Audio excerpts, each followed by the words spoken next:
అందరికీ నమస్కారం. వేదిక పడినటువంటి మహానుభావులందరూ కూడా మరి పాద పద్మములకు సాష్టాంగ ప్రణాళిక అర్పిస్తూ విచ్చేసినటువంటి పెద్దలందరూ కూడా హృదయపూర్వక నమస్కారాలు.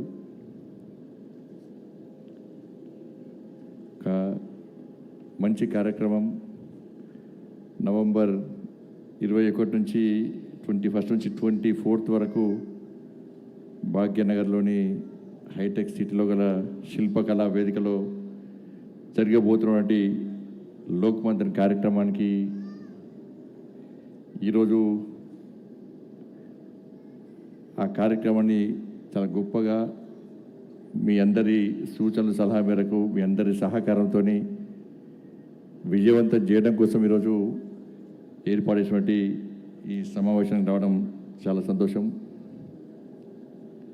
లోకమంతన్ అంటే చెప్పుకోవాల్సింది లోక కళ్యాణార్థం. ప్రపంచంలో మారుతున్న తరాలు కానీ ధర్మయుగాలు కానీ మారుతున్న పరిస్థితులకు అనుగుణంగా సమాజం లోపల కూడా మన సనాతన విలువల విషయంలో కానీ అనేక విషయాలు మార్పులు రావడం సహజమే. కానీ దాన్ని మంచి చెడు రెండింటిని ఆలోచించి వాటి మీద ఒక చర్చ జరిగి మంచిని సమాజంలో చూపెట్టని చెప్పి ఆలోచనతో ఈరోజు ఈ లోకమంతన్ కార్యక్రమాన్ని నిర్వహించడం చాలా సంతోషం. వాస్తవ చరిత్రను తెరమరుగు చేస్తూ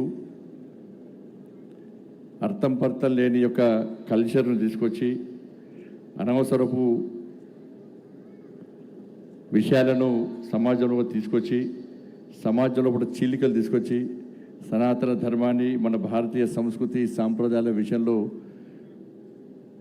రకరకాలుగా తప్పుడు ప్రచారం చేస్తూ ఉన్నటువంటి పరిస్థితుల్లో ఇవాళ ప్రపంచవ్యాప్తంగా కూడా భారతీయ సంస్కృతి పట్ల సనాతన ధర్మం పట్ల ఒక మంచి ఆలోచనతో ప్రపంచమంతా భారతదేశం వైపు చూస్తున్న తరుణంలో కొన్ని సంస్థలు దానికి భిన్నంగా తప్పుడు ప్రచారాలు చేస్తూ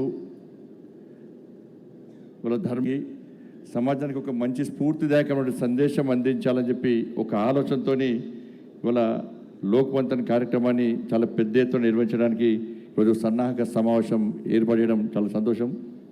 అందరు మీలాంటి మహానుభావుల యొక్క పెద్దల యొక్క సూచనలు మాలాంటి కార్యకర్తలు కూడా తప్పకుండా అవసరం.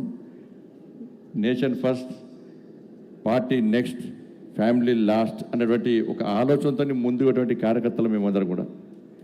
కాబట్టి కేవలము చర్చ జరగడంతో పాటు సమాజంలో కూడా ఒక మార్పు తీసుకురావాలనే ఉద్దేశంతో మనం చేస్తున్న కార్యక్రమం ఈ లోక్మంతన్ కార్యక్రమం.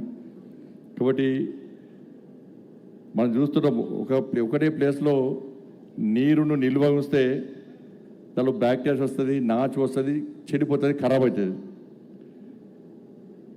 ఇవాళ హిందూ సమాజం, హిందూ ధర్మం అనేది, భారతీయ సమాజం అనేది, హిందూ సమాజం అనేది ప్రవహిస్తున్న జీవనది లాంటిది. జీవనంలో స్వచ్ఛత ఉంటుంది. కాబట్టి అటువంటి విషయాల్లో ఇవాళ అనేక విషయాల్లో చర్చ జరిగి మంచి ఆలోచనతో ఒక మంచి సమాజ నిర్మాణం కోసం మనం చేస్తున్న ప్రయత్నమే ఇవాళ లోక్మంతన్ కార్యక్రమం. ప్రజ్ఞాభారతి గతంలో కూడా కరీంనగర్లో తెలంగాణ వైభవం పేరుతో కూడా తెలంగాణ కల్చర్ను సమాజం చూపెట్టే ప్రయత్నం చేస్తున్నాం. మనం చూస్తున్నాం, చాలా ఉద్యమాలు చూసినాం. ఆంధ్ర ఉద్యమం నడిచినప్పుడు ఆంధ్ర కల్చర్ గురించి చెప్పుకుంటాం మనం. తెలంగాణ ఉద్యమం నడిచినప్పుడు తెలంగాణ కల్చర్ గురించి చెప్పుకుంటాం మనం. దాని తర్వాత మన కల్చర్ మర్చిపోయి పాశ్చాత్య సంస్కృతికి అలవాటు పడి ఇవాళ అనేక రకరకాలుగా ఉన్నటువంటి పరిస్థితుల్లో మన కల్చరు, మన సనాతన ధర్మాన్ని, మన సంస్కృతి సాంప్రదాయాలను, ఆచార వ్యవహారాలను మనం పాటిస్తూ సమాజంలో ఒక మంచి ఆలోచన కల్పించడమే లక్ష్యంగా ఉన్నటువంటి కార్యక్రమం లోకమంతన్ కార్యక్రమం. ప్రజ్ఞాభారతి ఆధ్వర్యంలో ఈ కార్యక్రమం జరగడం చాలా సంతోషం. తప్పకుండా అందరూ కూడా దీనికి సహకరించాల్సిన అవసరం ఉంది. అందరి ఆలోచనలు కూడా దీనిలో జోడించాల్సిన అవసరం ఉంది. కాబట్టి ఇది ఒక మంచి కార్యక్రమంగా, సమాజంలో ఒక మంచి మార్పు తీసుకొచ్చే కార్యక్రమంగా మనం ముందుకు సాగాలని చెప్పి మనస్ఫూర్తిగా కోరుకుంటూ ఈ అవకాశం రావడం చాలా సంతోషం. మీ అందరినీ కలవడం కూడా సంతోషం. మీ అందరి దర్శన భాగ్యం దొరికింది, పెద్దల దర్శన భాగ్యం దొరికింది. కాబట్టి తప్పకుండా కార్యక్రమం సక్సెస్ కావాలని చెప్పి కోరుకుంటూ సెలవు. భారత్ మాతాకి జై. జై శ్రీరామ్.